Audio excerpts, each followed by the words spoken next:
estão assistindo a gente através do Periscope. E eu queria dar as boas-vindas. Hoje nós vamos falar sobre coisas impossíveis, e para muitas pessoas foi quase impossível chegar aqui hoje, né? Provavelmente vocês tiveram algumas dificuldades, mas vocês foram muito bravos, bravas, guerreiros, guerreiras, e chegaram. E na verdade, o que a gente faz quando algumas coisas apresentam dificuldades, obstáculos? A gente desafia o impossível.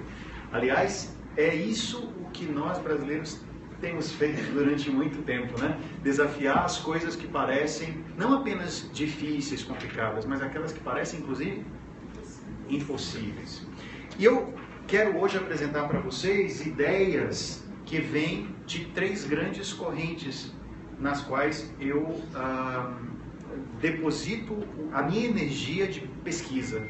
Então, são a programação neurolinguística, que é a base, praticamente a base mais forte do meu trabalho, e que também é a tônica do curso que nós vamos fazer aqui, né? Que estamos já fazendo uma das turmas, para a qual ainda é possível entrarem novas pessoas, novos participantes, e de uma nova turma que vamos abrir em 2 feriados prolongados. Tá? Então vocês devem ter recebido o material que fala sobre essas turmas do nosso curso básico de programação neurolinguística, um curso que nós já fazemos aqui no Instituto há 21 anos.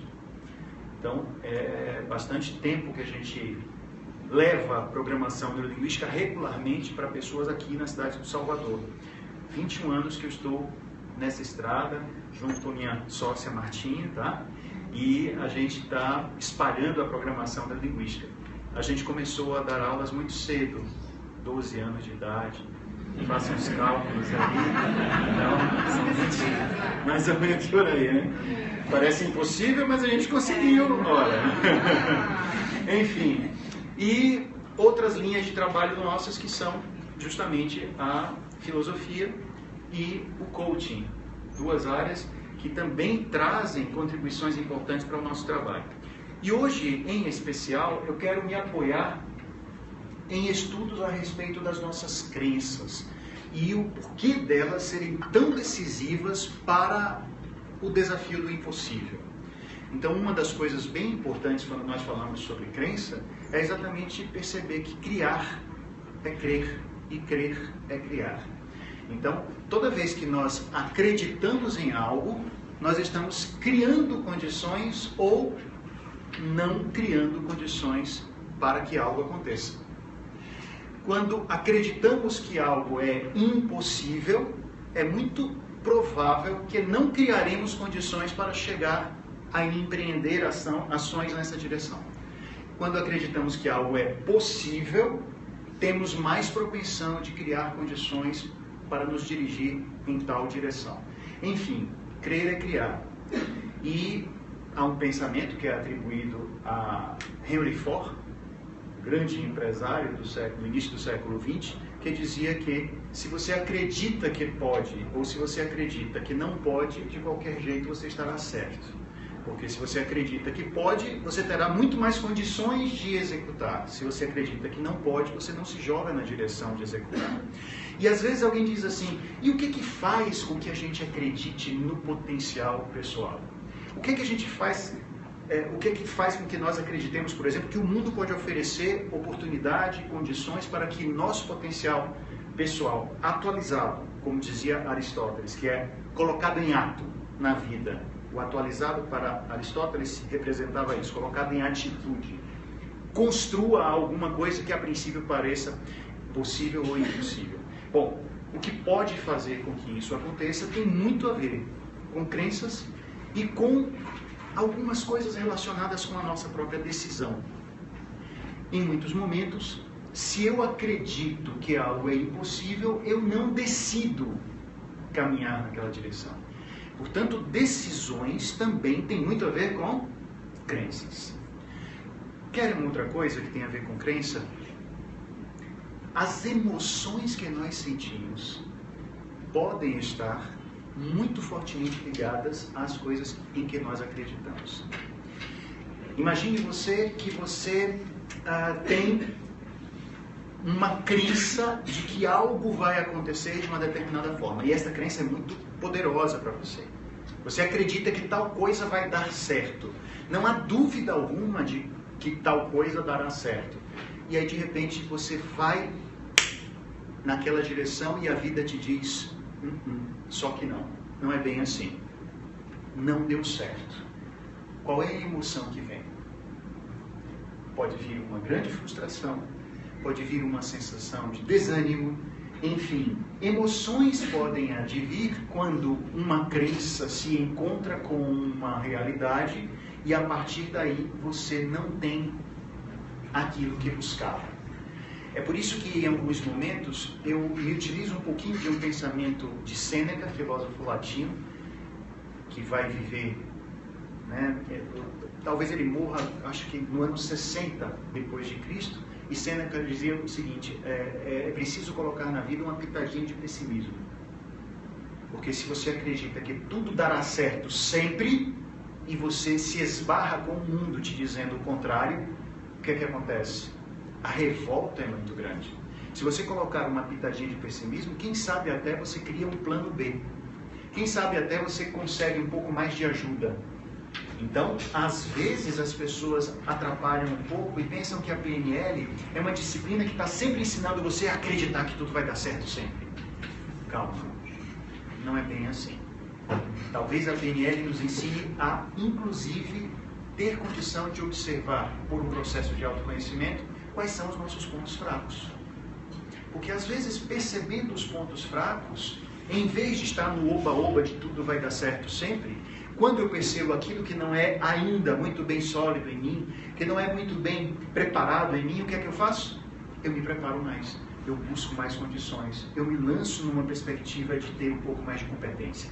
Às vezes, pensar só tudo vai dar certo sempre, a princípio parece uma crença maravilhosa e depois se mostra uma crença limitante, diferente de crenças impulsionadoras. Crenças impulsionadoras empurram você na direção daquilo que você quer. Crenças limitantes fazem o quê? Seguram você. E como é que a gente sabe que uma crença é impulsionadora ou limitante? Você vai ver na sua própria vida. É a sua própria vida, é a sua percepção de vida que mostra se uma crença é limitante ou é impulsionadora. Exemplo. Acredite que Deus fará por você tudo aquilo que você precisa. Deus proverá. Deus trará para a sua vida tudo aquilo que você quer. Esta é uma crença impulsionadora ou limitante? Depende. Muito boa a palavra depende. Muito boa. É uma palavra ótima. Porque em algum momento pode ser que você se esbarre com uma coisa muito forte em pessoas que têm uma crença como essa, que é a acomodação. Deus tudo fará por mim. E há uma fala muito interessante que é... eu queria pegar assim a palavra exata, mas faça por ti que eu te ajudarei. É isso? Palavras bíblicas. Mas há uma história muito antiga, uma história árabe, que contam que um homem idoso, mestre, caminhava com o seu aprendiz e eles eram mercadores. E eles puxavam um camelo. Sobre o camelo havia mercadorias, víveres, água, etc. E aí eles estavam no deserto, estavam muito cansados e um calor inclemente. De repente eles veem um oásis. A princípio se espantam, acham que aquilo é muito maravilhoso. Será que é verdade? Será que não é uma miragem? E quando vão naquela direção, descobrem que se tratava de fato de um oásis com uma lagoa, com árvores frondosas, tamareiras, sombra, e eles podem comer, se fartar, matar a sede e descansam sob as copas das tamareiras. E aí de repente o idoso diz para o jovem: meu filho, por favor, antes de descansar, amarre bem o nosso camelo. Ele tem as mercadorias, ele tem a nossa comida, ele tem sobre o seu lombo a água de que nós necessitamos para fazer a travessia. Portanto, amarre bem o camelo. O rapaz disse: tudo bem. O homem idoso adormece. E o rapaz, com preguiça, diz: o meu mestre sempre me ensinou uma coisa muito preciosa: confiar em Deus.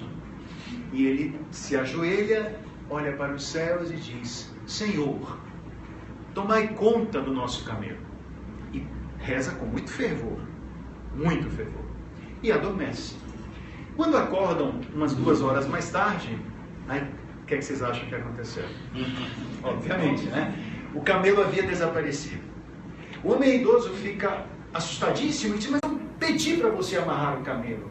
E ele fala, o rapaz: mestre, não reclame comigo, reclame com Deus.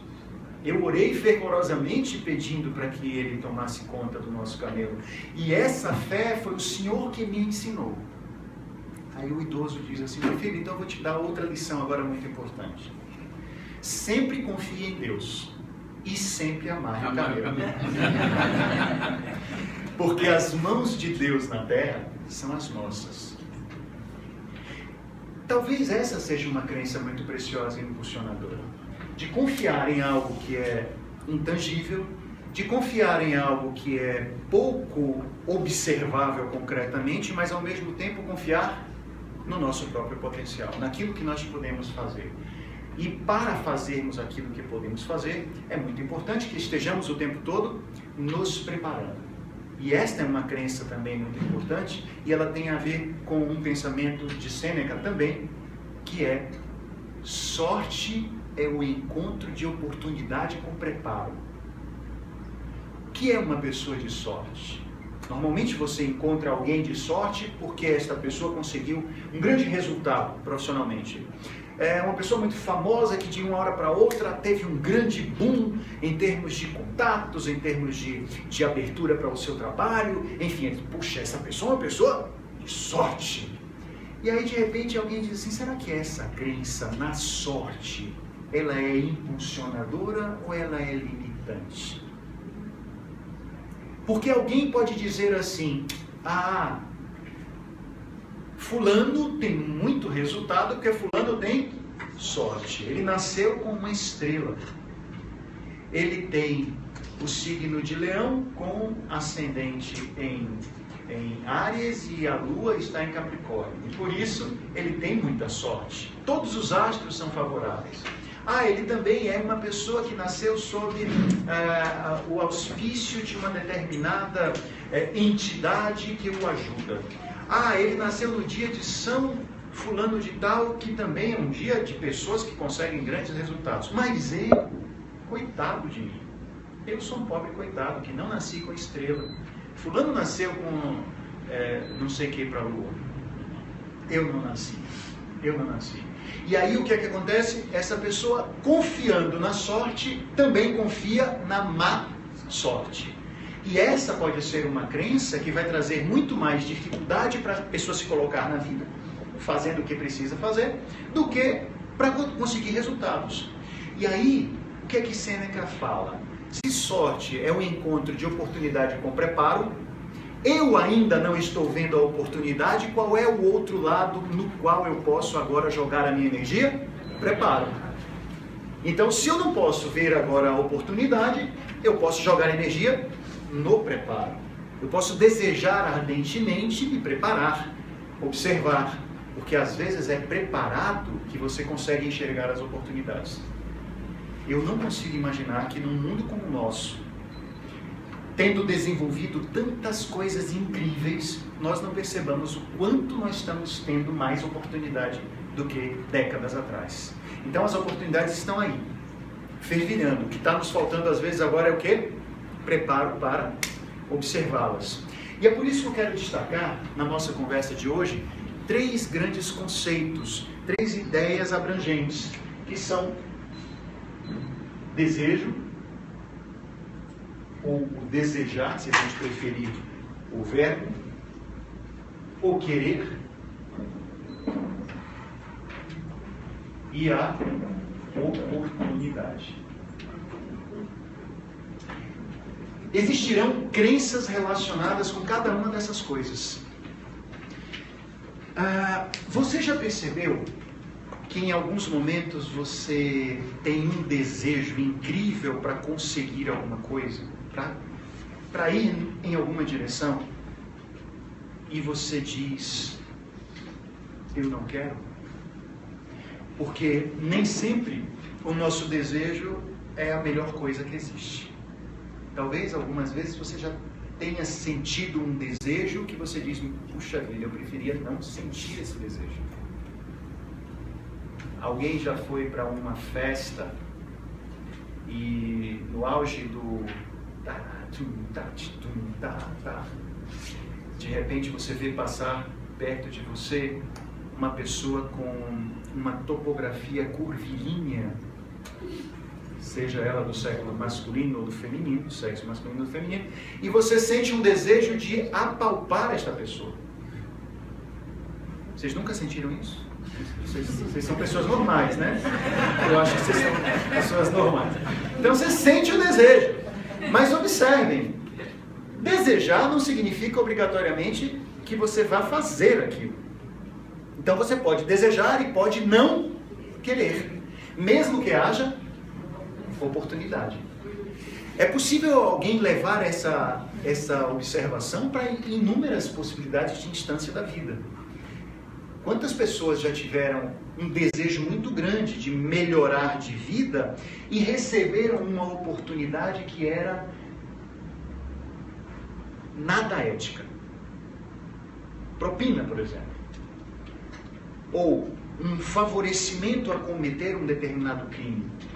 E na hora em que você, mesmo desejando aquele dinheiro, mesmo tendo aquela oportunidade, você percebe que o seu querer está apontando para uma direção diferente. Porque você tem um senso ético que ele diz, não é por aí. Eu não quero essa realidade para mim. Não quero essa realidade para mim. Eu quero uma vida que traga para mim um outro tipo de sensação que não tem a ver com a sensação de que eu estou crescendo a partir de mecanismos que me causam vergonha interna. Não estou nem falando do medo de ser descoberto, estou falando de uma sensação interna muito desconfortável que pessoas que desenvolveram um aspecto ético já possuem. Então é aquela sensação de eu não quero colocar a minha cabeça no travesseiro e sentindo mal com isso, comigo mesmo. Enfim, então é possível ter o desejo e é possível querer ou não querer. Em alguns momentos, até mesmo as crenças podem influenciar aspectos negativos quanto ao desejo. Vamos imaginar que na sua vida você recebeu muita informação dos pais ou do lugar onde você vivia que dizia que muito dinheiro ou sucesso profissional é uma coisa ruim. Não tenha muito dinheiro. Você nunca viu que pessoas endinheiradas, elas são mais arrogantes do que as outras? Os pobres são humildes, gentis, doces e pessoas boas, mas os ricos, observe nas novelas. As novelas representam a realidade. Existem os pobres, que são os heróis, os protagonistas, e os ricos são um bando de mau caráter. E, enfim, associadas a essas ideias vêm outras como dinheiro não traz felicidade, dinheiro é sujo. Uma pessoa que recebeu o bombardeio de todas essas crenças, é possível que ela recalque o seu desejo de crescer. Então essas crenças fazem com que até mesmo o desejo de crescimento profissional não brote. Ela nem sequer sente o desejo. Outras podem ter essa mesma sensação de castração em relação a coisas que estão vinculadas à vida a dois. Cuidado com os homens, homem não presta. E aí, essa mulher que recebeu esse tipo de crença, a vida toda bombardeada com esse tipo de programação, pode começar a ter dificuldades até mesmo em relação ao desejo de encontrar alguém para se relacionar. Enfim, nós recebemos crenças que vão influenciar o desejo, nós recebemos crenças que vão influenciar o querer, e nós vamos receber crenças que vão influenciar as oportunidades. Vamos falar um pouco de cada uma delas. Imaginem, por exemplo, você tem o querer Você tem a oportunidade, mas você não tem o desejo. Há um poema que é da Adélia Prado, um poema de que gosto muito, que fala assim: eu tenho uma faca, eu tenho queijo, e o que eu quero agora é a fome. Ou seja, as oportunidades estão bailando na minha frente, mas me falta o quê? O desejar. Me falta essa fome. Tá tudo muito fácil. Tá tudo muito... Tá tendo um probleminha com o vídeo? Será que ocorreu aqui? Deixa eu testar um minutinho. Desculpem, gente, só para testar aqui o vídeo. Não sei, tá ok? Beleza, obrigado. Enfim, então, quando nós estamos falando sobre esse desejar, ele tem muito a ver com essa fome. Com essa fome. É possível que, diante de tantas chineladas que o nosso desejo sofreu, nós vivamos, por exemplo, questionando muito o que é possível e o que é impossível. Quantas vezes alguém já falou assim: olha, eu prefiro imaginar que a minha salvação vai ser sair do Brasil, porque este país é impossível. É impossível crescer aqui de forma honesta. É impossível que alguém consiga resultados. E o que acontece quando nós pensamos que algo é impossível? Nós não agimos. O nosso desejo vai embora. Nossa vontade vai minando, não é? E essa pode ser Martinho, acho que o YouTube está com problema. Infelizmente. Está aparecendo? Zerado, né? Que pena, está sem imagem. Desculpa, pessoal do YouTube, não estou conseguindo. A gente vai gravar e depois põe aí para vocês assistirem, tá? Não estou conseguindo aqui. Beleza, então, acho que só o pessoal do Periscope que está conseguindo acompanhar. Enfim. E vamos pensar no quando falta o querer. Quando falta o querer. O querer tem muito a ver com essa administração da vontade. Você tem o desejo e você administra a sua vontade, se você vai ou se você não vai naquela direção, tá? Então, vamos imaginar, por exemplo, uma situação no esporte. Houve um caso que me chamou muita atenção, que numa corrida, uma corrida chamada Cross Country, na Espanha, um rapaz chamado Ivan Fernandes Anaya. Não sei se vocês acompanharam este caso. Ele estava em segundo lugar na corrida. À sua frente havia um queniano chamado Abel Mutai. E eles estavam não muito longe um do outro na competição. Uma competição de vários quilômetros. E já perto da chegada, Abel Mutai, o africano, está perto da linha de chegada, mas se atrapalha. Pensa que já chegou na linha de chegada. E ele diminui a velocidade e começa a vibrar e a comemorar, já diminuindo as suas passadas. O segundo colocado, que vinha na direção, que é justamente Anaya, percebe que o queniano se atrapalhou, que ele diminuiu a marcha. Muita gente diz: no esporte eu tenho que ganhar. Defender o meu país, defender os meus patrocinadores que confiaram em mim, a minha torcida. Então, se o outro cometeu esse equívoco, problema dele. Só que não. Mesmo com o desejo de ganhar, e mesmo tendo a oportunidade, havia o querer de Ivan Anaya. E este querer de Ivan Anaya estava associado a algumas crenças, como por exemplo, eu não quero vencer se não for de forma justa. Esta pessoa que está na minha frente se atrapalhou. E ele está diminuindo a marcha por conta deste equívoco. Não é justo que ele perca para mim. Então ele sinaliza, fala com o competidor, para que o competidor perceba que está cometendo erro, e aí ele vai à frente A Naya chega em segundo lugar e o queniano chega em primeiro. E isso gerou uma série de movimentos de pessoas questionando a Naya. Mas você poderia ter vencido a prova? Por que você não venceu? E ele respondeu, não seria justo. Não seria justo. Eu não gostaria de vencer dessa forma. E ele fala numa das entrevistas, como eu poderia olhar para a minha mãe se eu tivesse feito isso? Eu acho essa fala muito interessante, que é, eu não teria vergonha na cara para olhar uma pessoa amada se eu tivesse me aproveitado de um descuido de alguém para vencer a competição.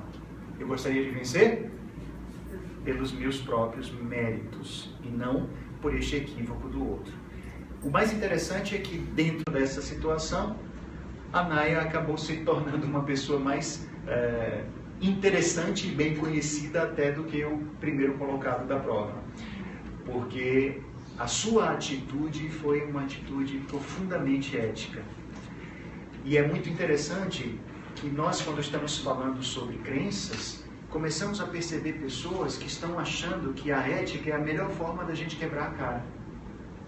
E, na verdade, eu não consigo imaginar uma situação em que nós tenhamos uma crença ainda lá dos anos de 1970 de que brasileiro precisa levar vantagem em tudo, que precisa sempre dar um jeitinho.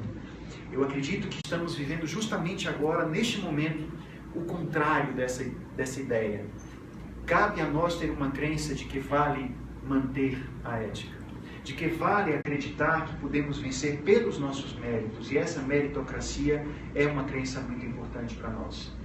Dentro da própria programação neurolinguística, é interessante notar as estratégias de comunicação, as estratégias de ação na vida, não como estratégias para puxar o tapete do outro e vencer, mas estratégias para vencer no ganha-ganha.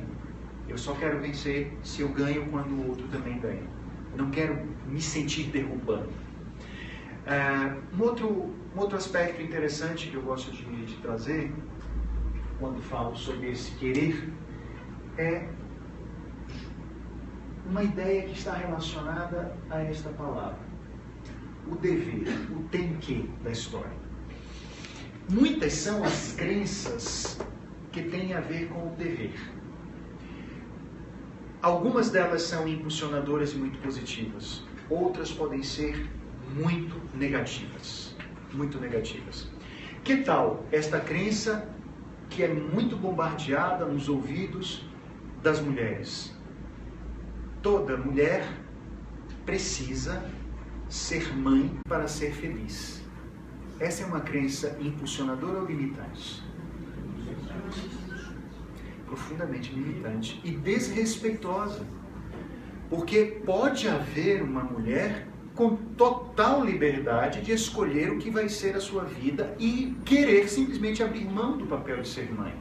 Ela não precisa ser mãe para ser feliz. Mas se ela colocar na cabeça essa crença, o que é que vai acontecer com ela?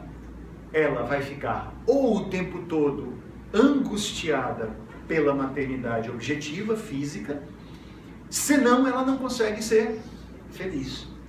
E isso é uma confusão muito grande entre o que é um papel e o que é uma missão de vida. Como se a todas as mulheres fosse lançada uma ideia de missão que compreende a ideia de ser mãe. Quando ser mãe é um papel, ser pai é um papel, não a missão da vida desta pessoa.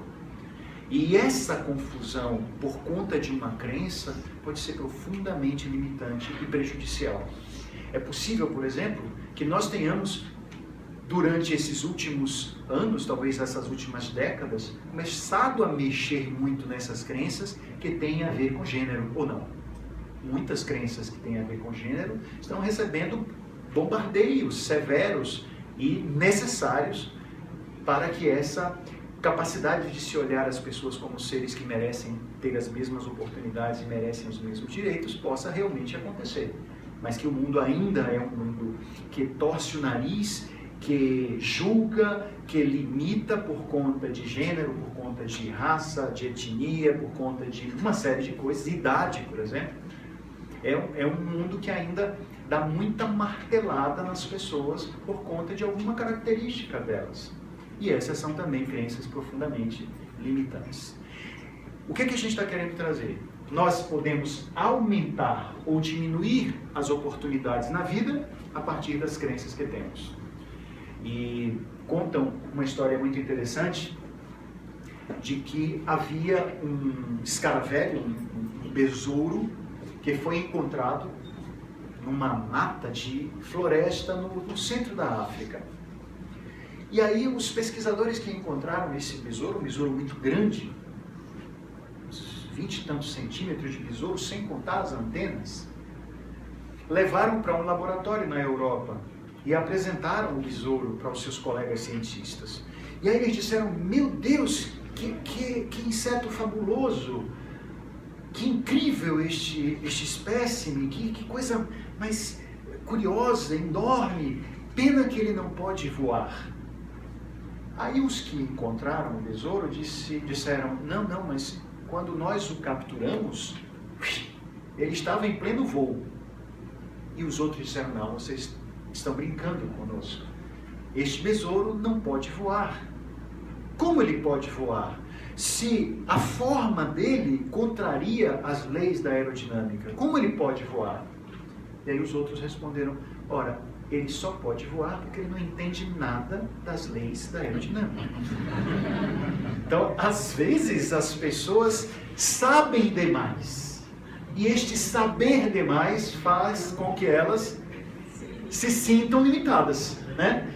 Eu sei que a situação do país não permite tais investimentos, não permite tais coisas, porque não permite tais coisas, então eu sei, a economia me deu essa ciência, esse saber.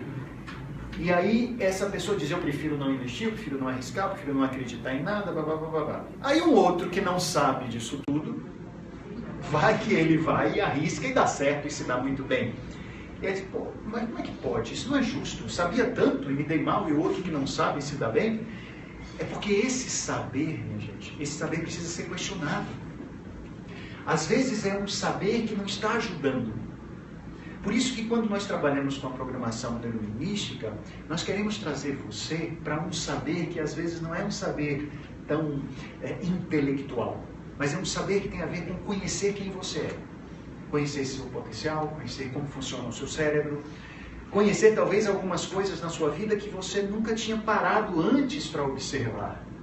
Um exemplo disso é o conhecimento das crenças que fazem parte do pensamento de pessoas que conseguiram grandes resultados. Como pensa? Como é o conjunto de crenças e de convicções de uma pessoa que conseguiu muito resultado na vida, que conseguiu muito sucesso? Aí o que a programação neurolinguística faz? Ela vai se debruçar sobre o sucesso dessa pessoa como objeto de pesquisa. E vai procurar os padrões de excelência do pensamento desta pessoa bem-sucedida. Como ela pensa, como ela resolve problemas.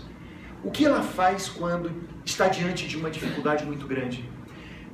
Quais são as estratégias dela quando percebe que alguma coisa que ela queria muito não está acontecendo? O que é que ela faz?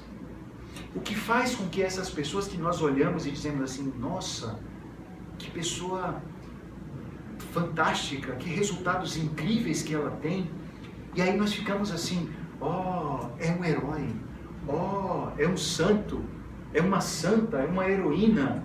E é muito interessante uma frase do teatrólogo, comediógrafo, dramaturgo Bertolt Brecht, que ele dizia assim, triste é uma sociedade que precisa de heróis.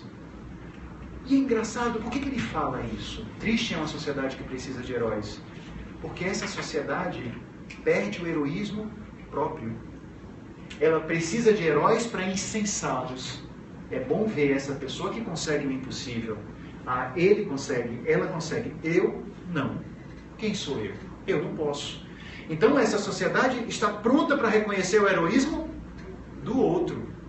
E não investe na própria capacidade, não investe na própria competência. E é muito bom a gente dizer, você pode conseguir resultados. Você pode ser o herói da ética, você pode dizer não à propina. Mas eu não posso. Eu sou um pobre coitado. Eu não sou heróico como você é. Não sou capaz como você é. Pobre dessa sociedade que precisa de heróis e abre mão de reconhecer o próprio potencial. Se nós começássemos a observar que até mesmo nas histórias dos santos e dos heróis nos trazem essa possibilidade de reconhecer qual é a nossa própria capacidade e competência. Eu me lembro, por exemplo, dentro da mitologia, que é o estudo desses grandes mitos, eu me interesso muito pelos mitos gregos, nos traz exemplos fascinantes. E na hagiografia, que é o estudo das vidas e das obras dos santos, também você encontra coisas muito interessantes que a gente poderia dizer caráter mítico, que nunca talvez possa ser considerado concreto ou não. Quem pode dizer que determinado milagre de um santo é uma determinada um dado histórico, um dado real, concreto, e de fato aconteceu, se não tínhamos como registrar?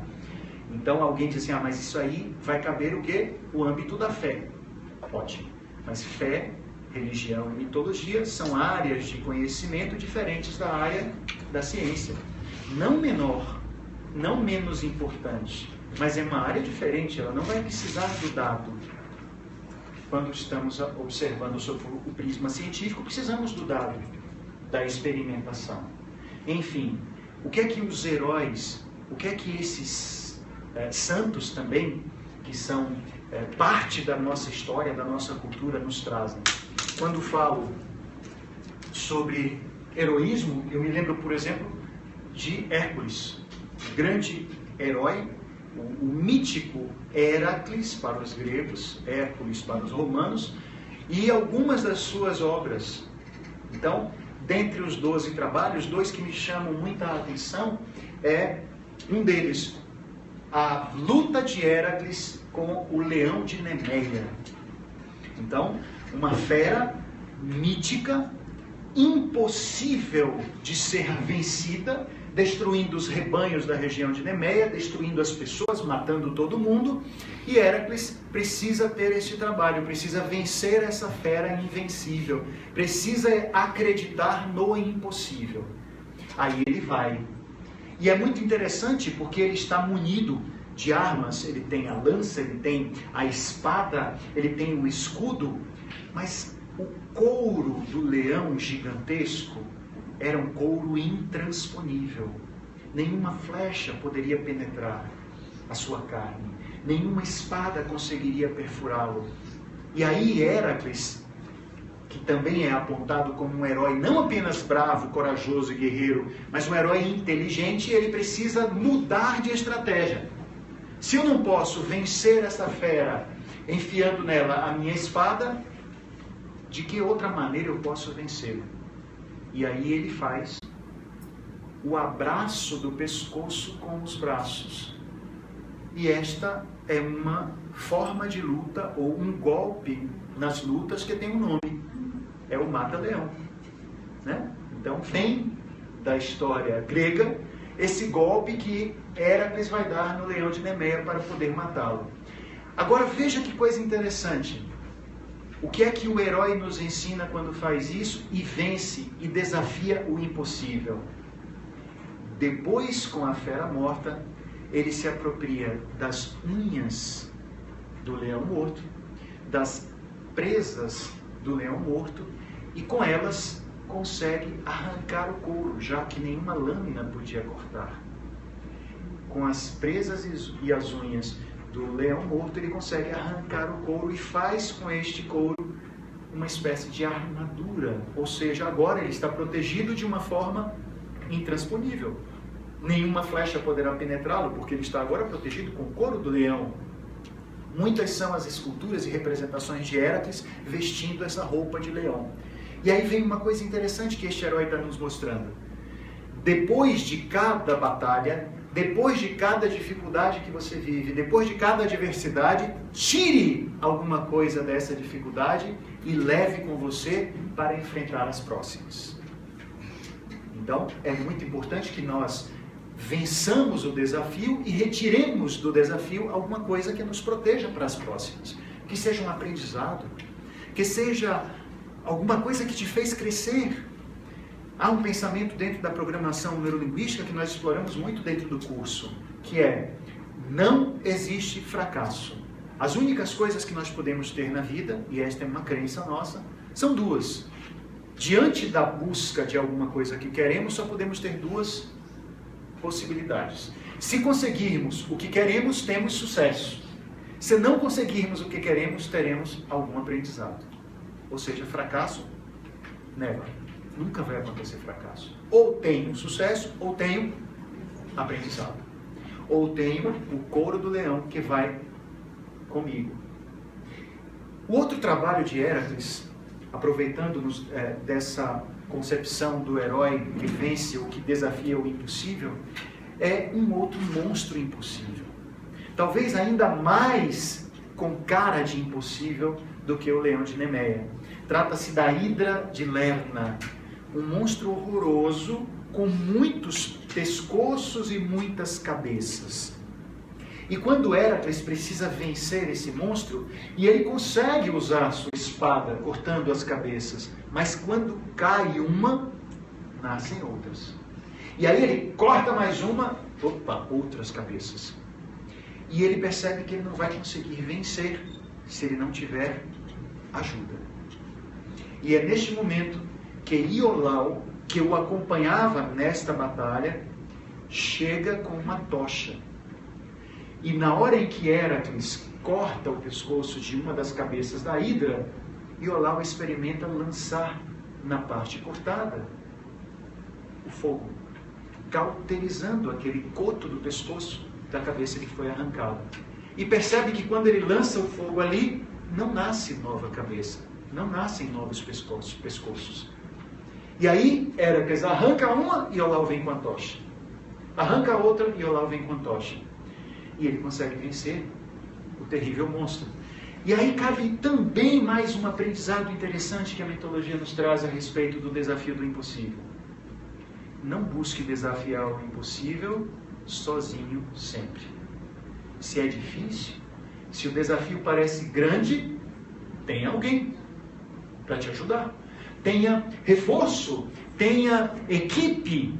Faça uso de outras realidades que estão ali, com competências de outras pessoas. É difícil, gente, muito difícil uma pessoa que quer vencer tudo sozinha. E é muito provável que essa pessoa quebre muito a cara. Ela quer peitar tudo sozinha. É difícil, eu vou. E aí alguém diz, essa crença é legal. O cara diz que quanto mais difícil, mais ele vai. Cara, acho. Bota o desafio que eu enfrento. Velho, peraí, calma. Será que essa crença aí está sendo positiva ou está sendo limitante? De que eu posso vencer tudo sozinho. Essa crença parece tão bacana. Vamos questionar ela? Será que essa não é uma crença limitante quando faz com que a pessoa se atire na direção de um objetivo ou de um desafio muito grande, sem ter ajuda, sem ter quem o alicerce, quem tem outras competências? Alguém diz assim, quem é o melhor líder? Talvez o melhor líder é aquele que consegue recrutar pessoas para a sua equipe que tem competências que ele não tem. Eu consigo perceber talentos nos outros, possibilidades, competências, capacidades que eu não tenho e eu faço o quê? Trago para mim, porque eu não vou poder desenvolver todas elas. Ai daquele que acha que pode desenvolver todas as competências. Será muito mais interessante se você conseguir atrair pessoas que possam fazer parte dessa empreitada e assim o desafio do impossível fica mais fácil. E como eu falei sobre a geografia, então além da mitologia grega que eu citei agora, me lembro, por exemplo, do estudo da vida dos santos, os santos católicos, e há uma santa que é a santa das causas impossíveis. Você sabe quem é a santa das causas impossíveis? Comemorada em maio, Santa Rita de Cássia, exatamente. Algumas cidades onde existe uma devoção muito grande em relação a esta santa, muitas meninas são batizadas com o nome de Rita de Cássia. Há uma cidade que me chama a atenção nesse sentido, a cidade de Viçosa, em Minas Gerais. Muitas meninas têm nome de Rita por conta da Santa Rita de Cássia. E ela que nasceu nos anos de 1300 e lá vai, se não me engano, 1381, com o nome de Margherita Lotti. Era uma menina que desde muito cedo apresentava características especiais. Contam os seus historiadores, aqueles que falam sobre a sua biografia, que ela estava ainda bebê no berço e os pais na lavoura, cuidando da terra, e de repente vem um enxame de abelhas e cobrem o corpo da pequena Margherita. E ela fica coberta de abelhas, passeando pelos ouvidinhos, entrando pela boca, algo que seria absurdo, mas nenhuma das abelhas pica a menina. Inclusive contam que as abelhas, parece que elas trazem mel e colocam na boca do bebê. Paralelamente a esse evento, um homem está na lavoura e tem um ferimento muito grande no braço. E sai correndo para pedir ajuda, porque o sangramento é muito, muito intenso. E quando ele está correndo para pedir ajuda, ele olha para o berço e vê aquelas abelhas em cima do bebê. Se assusta com aquilo e quando vai enxotar as abelhas saem do bebê e cobrem o homem. E quando cobrem o homem, ele olha, o ferimento havia desaparecido. E contam que este foi o primeiro milagre de Santa Rita. Mas a história vai fazer com que Santa Rita, mesmo com toda a sua propensão e vocação religiosa, ela não é tida como uma moça que vai para o convento, porque os pais desejam para ela uma vida melhor, que é a vida do casamento. E a prometem a um homem, e ela, por uma questão de obediência, estamos falando da Idade Média, uma questão de obediência daquela menina em relação aos pais, aos 12 anos contrai matrimônio. E este homem, ele é o cão de Calçolão. A maltrata absurdamente, faz com que ela sofra os piores padecimentos. E quanto mais ela é maltratada, mais ela ora, se cala e aceita. Isso faz com que aquele homem, com o tempo, vá mudando. Mas observe que aí existe também a propagação de uma crença, ou não.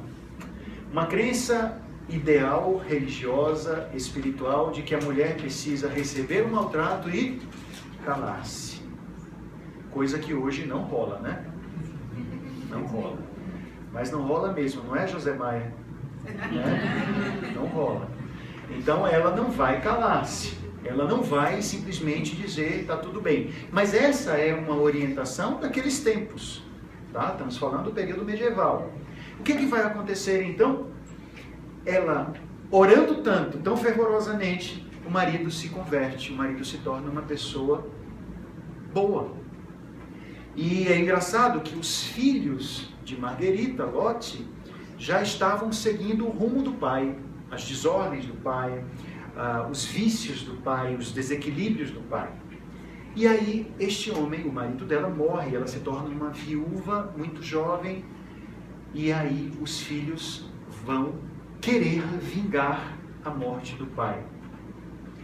E aqui acontece uma coisa muito curiosa em relação à crença.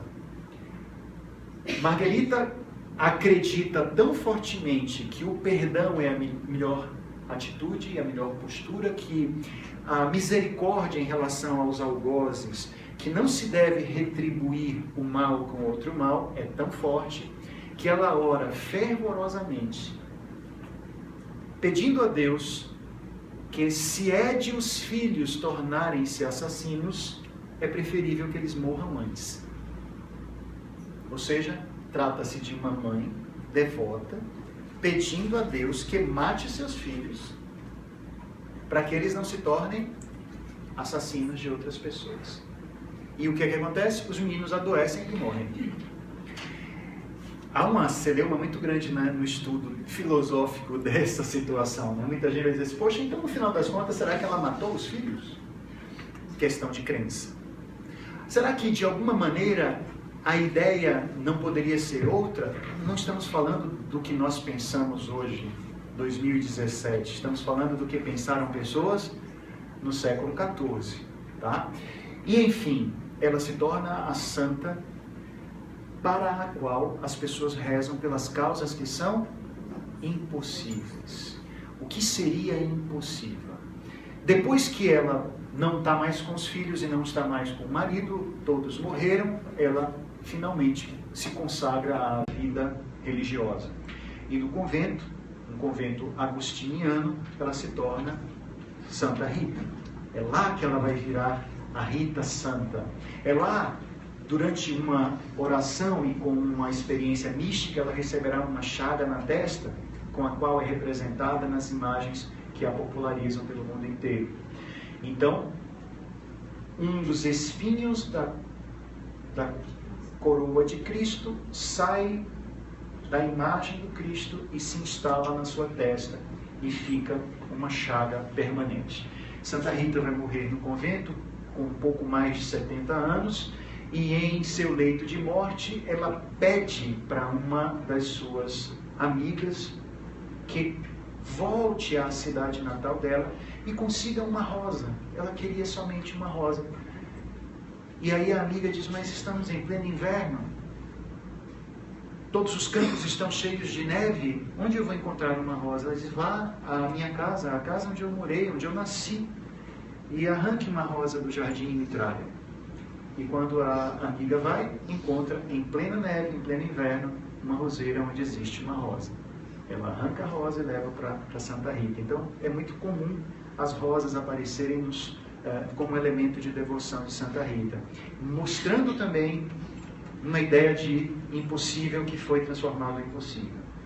Enfim, nós recebemos da mitologia, nós recebemos da hagiografia ideias relacionadas ao impossível, ao desafio daquilo que a crença diz não tem jeito. Mas e como nós vamos proceder isso em nós? Será que não cabe olhar para esses seres que são miticamente orientadores da confiança no impossível? Será que não seria bom pensar neles como seres que estão nos lembrando da nossa própria competência, em vez de eles podem e nós não? Então, na hora em que nós vemos essas histórias, ouvimos histórias parecidas, que tal se começarmos a pensar em quando eu posso desafiar o meu impossível? E a programação neurolinguística, este curso, eu vou pedir até que vocês olhem no papel. Nós temos uma turma que já está acontecendo, que é a turma das quartas-feiras, toda quarta de tarde, das 14 às 19, acontece o curso aqui. E este curso, às tardes das quartas, já começou, nós estamos na aula 3, mas ainda é possível entrar, porque você pode fazer a reposição de aula depois. Ok? Então você pode fazer a reposição de aula e não vai perder nada. E também nós temos a turma 2, que é a turma intensiva. Essa turma é muito boa para quem quer aproveitar os feriados para aprender PNL de uma forma mais rápida. Então nós temos no feriado da Semana Santa, começando na próxima semana, na sexta-feira, nós vamos ter 3 dias seguidos de curso. Das 8 às 18, sexta-feira, sábado e domingo. E 15 dias depois, 4 últimos dias desse curso, que vai ser justamente a sexta, o sábado, o domingo e a segunda, que é o dia 1º de maio, que é um feriado. Então, são 3 dias e mais 4 dias, a gente fecha o curso de PNL, o curso básico, com as 60 horas. Tanto para a turma da quarta-feira, como para a turma de finais de semana prolongados, nós temos a mesma carga horária e o mesmo conteúdo programático. Elas só são feitas de formas diferentes.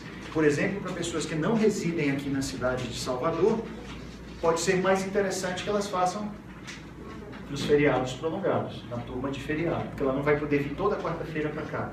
Enfim, então as turmas têm a mesma sistemática, teórico-vivencial, prática, enfim, está tudo aí. Só que são formas diferentes, tá? Outra coisa interessante, as pessoas que se inscrevem hoje, elas têm alguns bônus. Então existe o bônus especial de quem se inscreve hoje no dia da palestra aberta, que é de 5%. Hoje são 5% de desconto no valor total do investimento. Outra coisa que nós oferecemos a todas as pessoas que participam do curso é o curso digital. Então nós criamos um curso digital chamado PNL Plus, onde eu coloquei muitos vídeos. Eu acredito que hoje nós temos mais de 40 vídeos lá dentro, e esses vídeos tratam de 7 assuntos importantes para a transformação, para o crescimento, para a busca da gente. Então, são vídeos sobre o poder da decisão, o poder da comunicação, da liderança, da autoestima, enfim, são muitos temas, são 7 temas que englobam esses vídeos, essas aulas. E aí você não precisará comprar esse material, porque ele vai ser um bônus para você que se inscreveu no curso presencial. Para quem se inscreve no curso presencial, a gente oferece o curso digital, ok? E logo que a gente termine a palestra, você pode procurar nossa equipe, procurar Martinha, Nice, para fazer a sua inscrição, ok? Enfim, gente, sabe uma coisa que também pode ser uma crença muito complicada para as pessoas que estão querendo desafiar este impossível? É uma característica que lá atrás, no passado, foi vista como vantagem, como virtude, e hoje a gente percebe como uma doença: perfeccionismo. É muito difícil alguém desafiar, ter coragem para desafiar o impossível, se ela acredita que tem que fazer tudo perfeito. Ou eu faço perfeito, ou eu tenho todas as condições para fazer perfeito, ou eu prefiro não fazer. E nessa história de não fazer, com o medo de que saia imperfeito, o que acontece com essa pessoa? Ela não realiza nada, ela não cria nada, ela não se arrisca, e por isso ela não constrói nada. É muito difícil. E isso a gente pode trazer para uma perspectiva de híbris humana, de arrogância humana, querer ser perfeito como os deuses são perfeitos, como Deus é perfeito, como o divino é perfeito. Então, se eu não posso ser perfeito, eu prefiro não fazer. Com o erro de entender que esses seres que ela pode seguir, esses seres que ela mitifica, não são perfeitos, eles são humanos. Curiosamente, todos os seres que nós vamos observar na nossa história, sejam eles na geografia, ou seja, os santos, como na mitologia, sobretudo os heróis mitológicos, eles eram fruto das relações entre os divinos e os humanos, os deuses e os homens. Héracles, por exemplo, é filho de Zeus com Alquimena. E Héracles tem muitos defeitos humanos. A sua combatividade, em muitos momentos, é exagerada, a sua violência é exagerada. Em muitos instantes se percebem nos heróis características bastante negativas. Em Aquiles, por exemplo, também um grande mito heróico grego, em Aquiles nós vamos perceber num determinado instante em que o deus Rio fica bravo com Aquiles, porque na guerra de Troia, Aquiles matou tantas pessoas que o sangue delas estavam poluindo o rio, estavam transformando toda a água do rio em sangue. E os deuses ficaram profundamente desagradados com a violência de Aquiles. Enfim, os heróis também erram. O herói não é perfeito.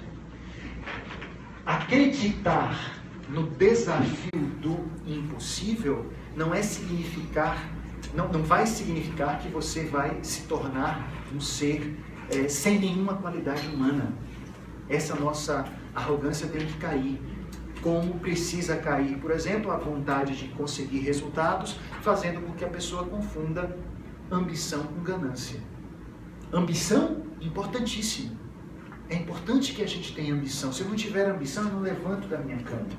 Se eu não tiver ambição de querer coisas, de buscar realidades diferentes, de buscar até a minha própria transformação, se eu não ambicionar mudar, já era, eu não saio do lugar.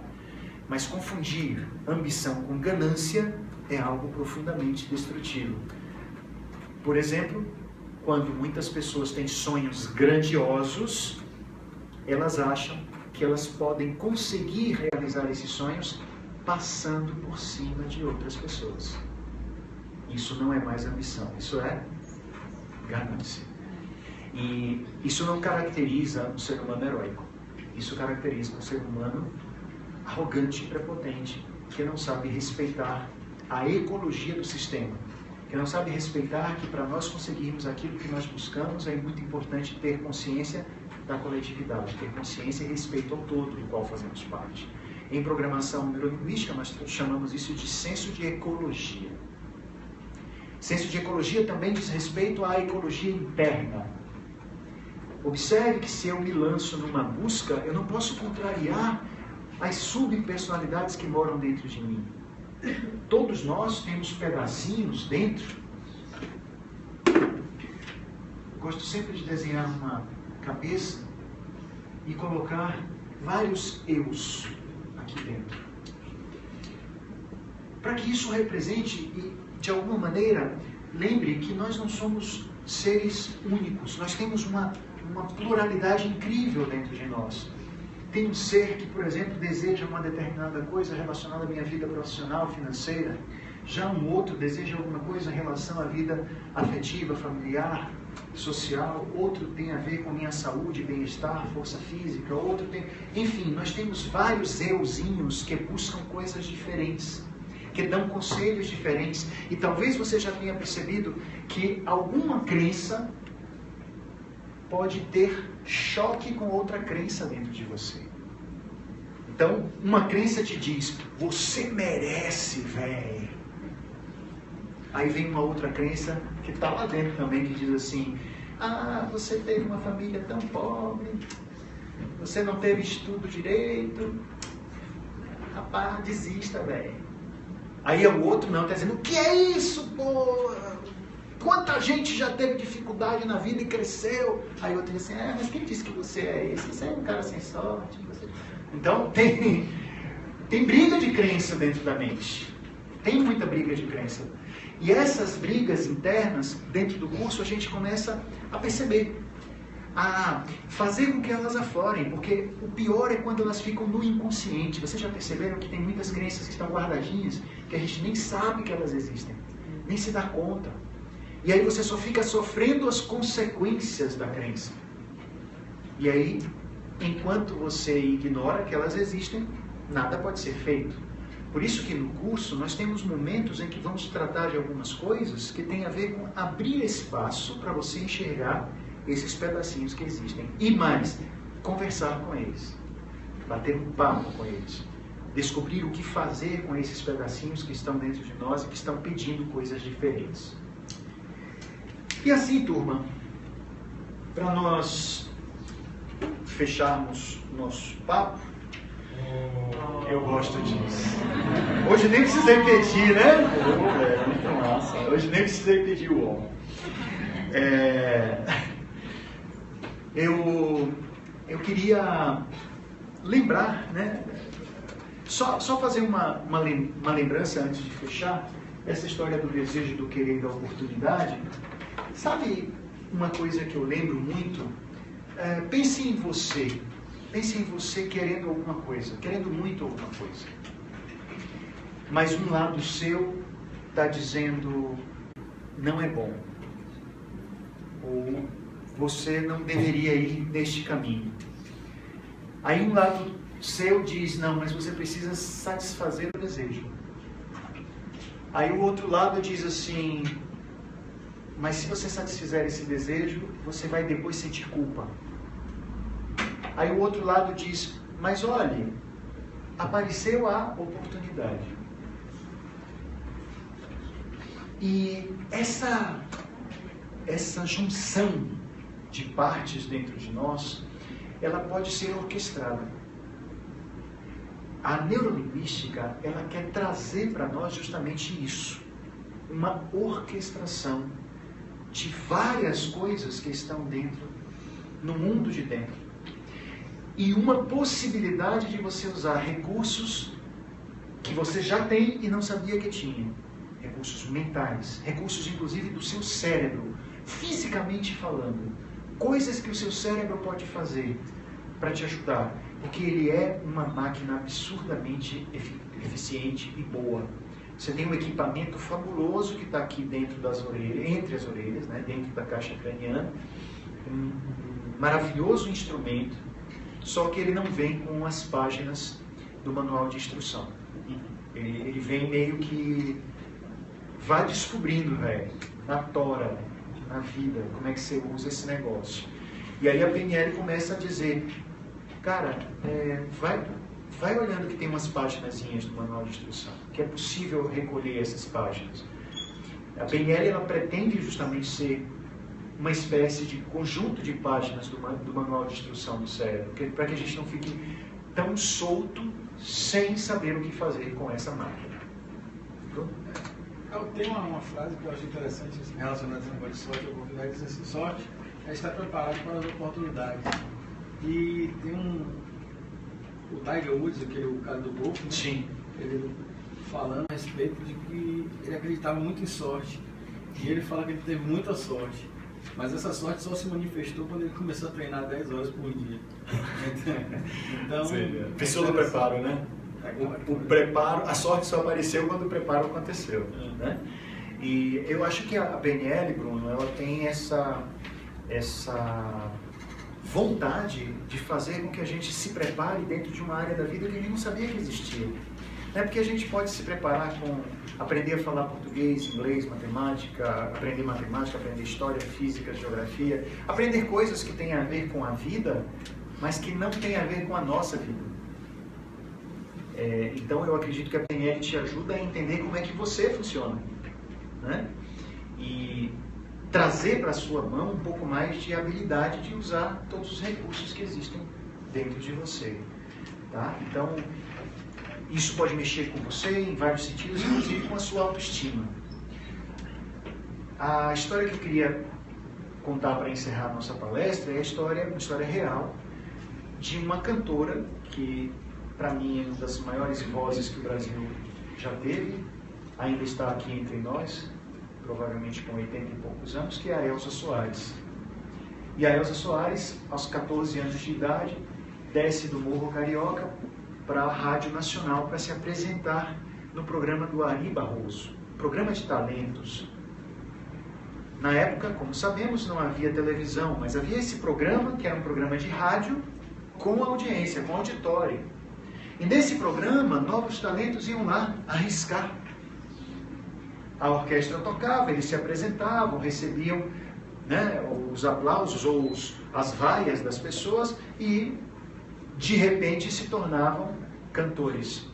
E Elza, uma menina negra, pobre, que aos 14 anos já era mãe, porque ela foi mãe aos 12, com o filho muito doente, ela disse, a única coisa que me resta, já que eu gosto de cantar, é participar de um programa como esse.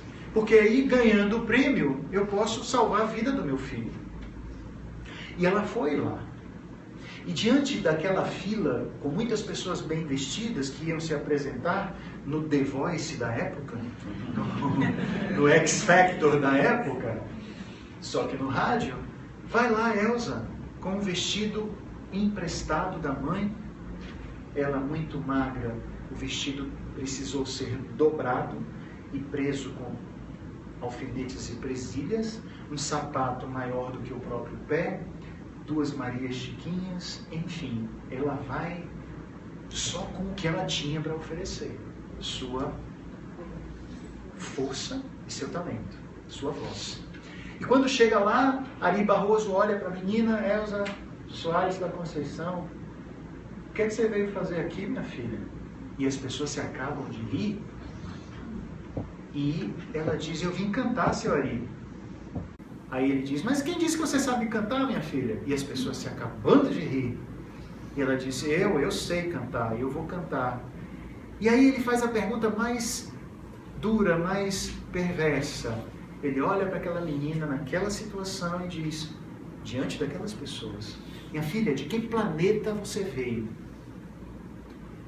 E enquanto todos estão ali dando risada, ela olha no fundo dos olhos dele e diz: eu vim do planeta Fome, seu Ali, do mesmo planeta de onde o senhor saiu. Meu nome é Elza Soares e eu quero cantar. Não estamos falando de um bate-boca, de pessoas vizinhas. Estamos falando de uma menina desconhecida saindo de uma favela carioca, muito pobre, negra e muito jovem, e de um homem que era o maior nome da música popular brasileira na época. Autor de Aquarela do Brasil, nome reconhecido, o dono do programa. E essa menina teve coragem de desafiar este impossível. Lembrando a ele que ele também tinha sido uma pessoa muito pobre, teve uma infância miserável. Ele também saiu do planeta Fome.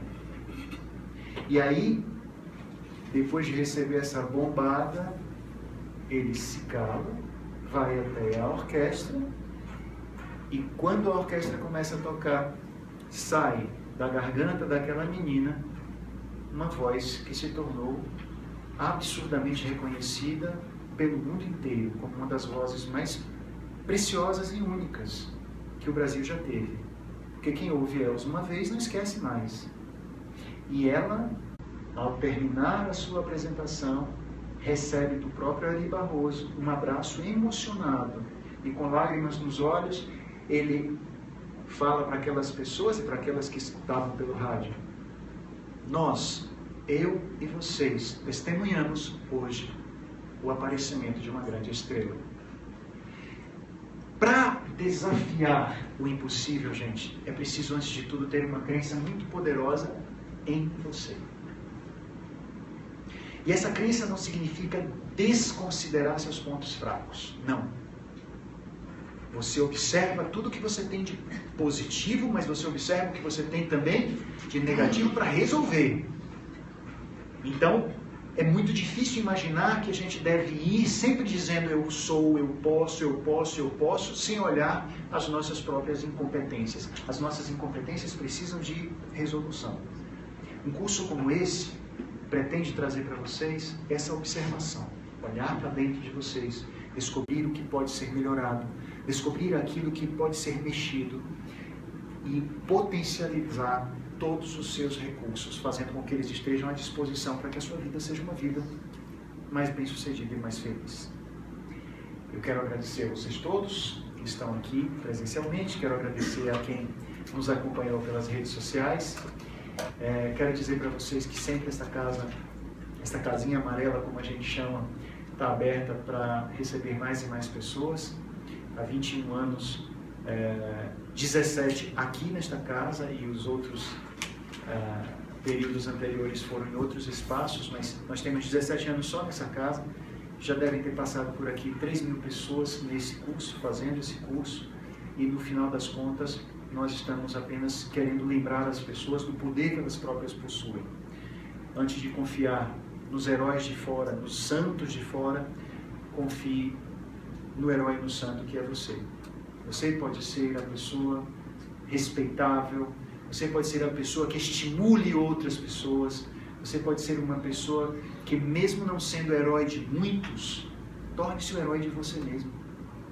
Olhe no espelho e diga assim: eu admiro essa pessoa, porque essa pessoa é alguém que merece o meu amor e a minha admiração. Gostar de quem a gente é significa reconhecer em nós a nossa capacidade de desafiar todos os dias alguma coisa impossível. Muito obrigado, gente. Obrigado de coração. Eu só vou apresentar aqui vocês que assistiram para o pessoal que acompanhou através da rede. Eles gostam de receber um tchau das pessoas que estão presenciais, né? Os presenciais. Vou pedir que vocês deem tchau para o pessoal que está aqui dentro assistindo. E aí, essa palestra, como a gente transmitiu pelo Periscope, ela vai para o YouTube também, tá? Então, provavelmente, com mais 1 ou 2 dias, essa mesma palestra estará à disposição no YouTube. Para aqueles que quiserem também receber material nosso, peço que coloquem na busca do Instagram e do Facebook. Todas as palestras, os eventos, materiais, textos, coisas que nós achamos que são importantes e produções nossas, a gente põe nas redes sociais. Então, eu queria sugerir a vocês que vocês procurassem a gente no Instagram e no Facebook. E nós vamos ficar aqui ainda alguns minutos para fazer as inscrições e também para tirar dúvida a respeito do curso, tá bom? Outra coisa, gostaria de fazer um sorteio do meu livro. Tá? O título dele é Mudando para Melhor, ele está de cara nova, ele está com uma nova editora agora, nós estamos pela Bestseller, tá? E ele está chegando nas livrarias de todo o país, exatamente nesses dias agora. Provavelmente, se você procurar por aí nas livrarias, você vai encontrar nas grandes livrarias o meu livro Mudando para Melhor, ok?